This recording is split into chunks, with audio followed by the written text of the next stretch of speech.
اللہ گویا آدم علیہ السلام کے سامنے بھی ساری کائنات کر چھوڑی،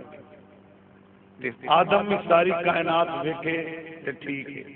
فرشتے ویکھن تے ٹھیک ہے، اللہ نے بندے تکن تے ٹھیک ہے۔ میں تیسری آیت کریمہ پڑھنا پیا، وَكَذَلِكَ نُرِي ابراہیم ملکوت السماوات والارض، اللہ فرمایا ابراہیم ایک پتھر پہ کھڑا ہو جا،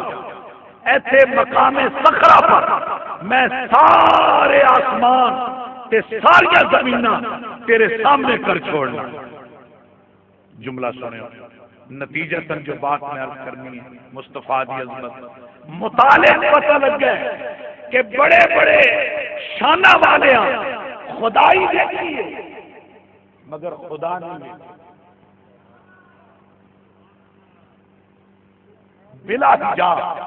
خدا نہیں دیکھے، خدائی دیکھی، اللہ کا جلال دیکھا، اس کا جمال دیکھا، مگر بلا حجاب جس رنگ میں میرے مصطفیٰ نے دیکھا، فرمایا اب تک نظارہ کیا ہے، مرتبہ کیا ہے، فرمایا کائنات تک کیے، کائنات والا نہیں دیکھیا، خدائی دیکھیے، خدا نہیں دیکھیا، جدن واری میری مصطفیٰ دی آئی،